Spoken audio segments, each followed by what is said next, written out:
Hi everybody, I'm Bree the Plant Lady, and today I am tackling my last cottage garden bed.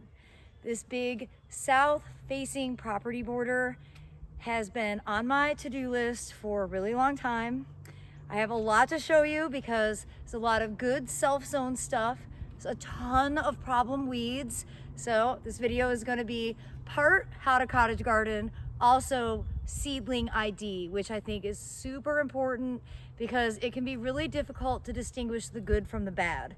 And I have a living example of both. Now in this bed already, nigella and larkspur are very well established, so I won't be sowing either of those today. I just have a couple of varieties of poppies left in my stash, and this is the last bed to get planted. Today is February 9th, and fingers crossed everything will grow out and be in full bloom for the Fuquay Garden Tour on May 17th and 18th. If you want to visit us this spring, that will be the time to do it. When tickets become available, I'll be sure to post the link to be able to purchase tickets, because you do have to have tickets in order to be able to visit the 10 gardens that will be on tour.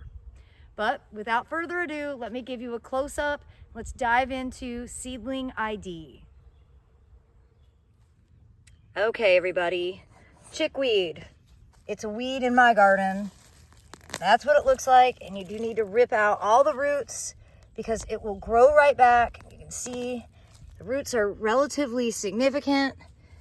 I also have vetch, so much vetch, and an absolute ton of this Carolina geranium that I swear is such a nightmare to have.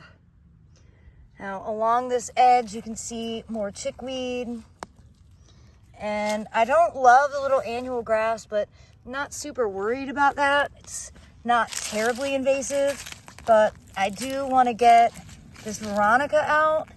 As you can see, it's cute little small leaves. This isn't the worst weed, but it will flower and set a million seed. So if you don't get it when it's small, it really can become a pretty significant problem. Now, I'm pleased to see at least a few self-sown poppies, and they are in really inconvenient areas right here along the edge, growing in a crevice of bottles. Of course, with that are a bunch of other problem plants. But also lots of larkspur. This is all larkspur here. Here we've got big fat lamium. Get that out, more chickweed. It's kind of a treasure trove of what you don't want in a garden. But all this open space, nice, loose, beautiful, organic soil will be ideal for getting new poppies sown. And with any luck, this will be an absolutely breathtaking display. So it's actually really, I'm not going to say it's fun, but it's satisfying to come through and weed. I've been wanting to do it forever. Today the weather is so perfect. So here are poppies. This is good, but I don't want that clump of grass. Now in this bed I also have Rudbeckia self-sowing. Here are the mother plants. I'm not going to worry about the Rudbeckia right now, though I certainly don't need all of this Rudbeckia. Here's another poppy. I almost ripped this out, and should I rip that out? What is this? I actually think this is not larkspur. It's not. This is some sort of weed. I need to look it up. So, really happy to see this. More poppies. I mean, look, this poppy's like out in the lawn, but that's where they like to grow. They grow in undisturbed areas, so they never grow in the middle of the bed where you actually want them to be. So you see lots and lots of chickweed, and not really seeing much else that I haven't already identified in here. It's another poppy. Here's another poppy. And of course another geranium. More chickweed, more geranium, more lamium. So that's what I'm going to go through right now and clean everything up.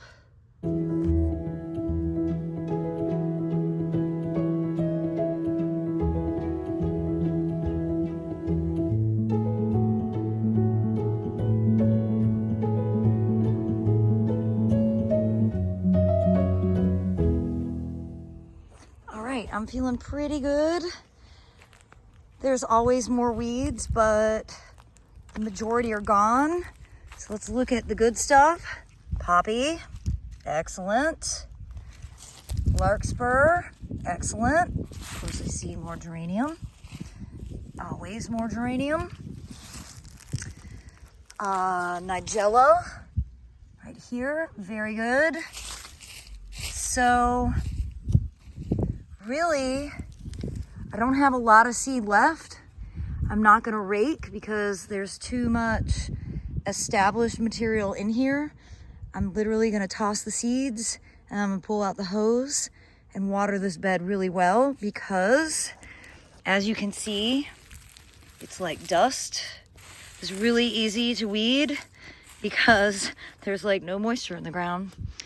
That is not a good sign, but we do have rain in this week's forecast. Hopefully it will be a relatively substantial amount of rain because we really need it.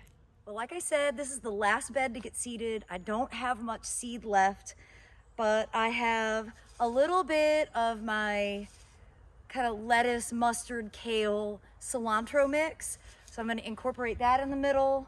I have some poppy seeds. I have ammi magus, the bishop flower. That's a biennial. I have 2 packets of that left. I originally grew it here, so I'm gonna go ahead and try and get this reestablished in this bed. I've got the After Midnight bread seed poppy. I bought this from Territorial Seed. And then I've got a little bit of the Breeze Spring Cottage Garden mix left.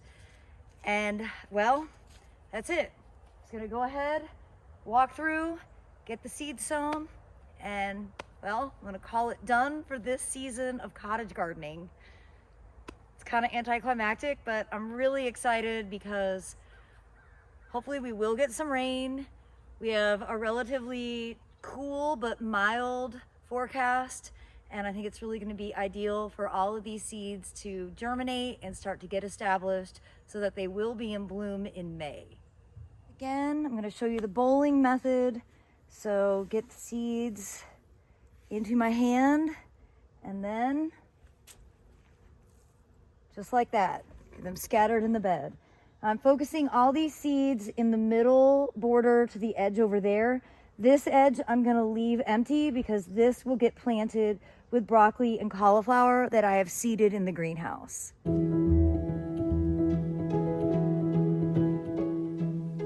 Well, everybody, I'm pretty excited to have the final cottage garden sown for 2025. Let's go over some of the really critical pieces of information. Cottage gardens grow best in full sun. Bed prep is absolutely everything. I didn't have to do a lot of bed prep here because I've been working on this bed for 13 years and the soil here is amazing. But generally what I recommend is layering a couple of inches of high quality compost. I use veggie mix from Soil Cube. Then you are going to sow your seeds, and most of these seeds really do require being on the surface. Poppies in particular need light to germinate, so don't rake them, don't mulch the bed after you sow the seed, don't really even walk in the bed. As for sources of poppies, I offer poppy seed and other cool season cottage garden seeds available for sale at in-person events in the fall. I don't have any seeds left, so please don't ask. I won't be able to have seed again until we collect everything that grows in the gardens this year and everything gets stratified for several months in the refrigerator. As for sources that I've purchased from, Territorial Seed, Outside Pride, Botanical Interests, Southern Exposure Seed Exchange, those are all favorite suppliers, but really just Google it. I don't know what else to say. Just Google it. You have access to the internet, you can find seed sources. As for care, it takes, depending on weather and water, 2 to 3 weeks for most of the seeds to start to germinate. And here in the Southeast, we are very dry, so I am recommending that you pull your hose out and you keep your beds wet. We are just not getting enough rain for it to be substantial enough, and I have been neglecting this chore, so to speak, but today I am realizing that I need to be watering a whole lot more than I have been. Let's see, what else? Trying to anticipate all of the questions. They're all gonna bloom typically mid-May into late May. The seed ripens in June. I'll be posting videos on how to collect seed. And I do hope you'll subscribe so that you can watch the progress from this bed and all of the beds that I have growing here in Fuquay, North Carolina. The best way to keep in touch with how everything is doing is to tune in to the weekly garden tours, because that is where I put all of the week-to-week information. I try to post those Sunday, Monday, Tuesday, sometime the sort of the beginning of every week. Well, I do look forward to sharing updates, and I am certainly wishing you all the very best in your cottage gardening. As always, thanks so much for watching, and happy gardening, everybody.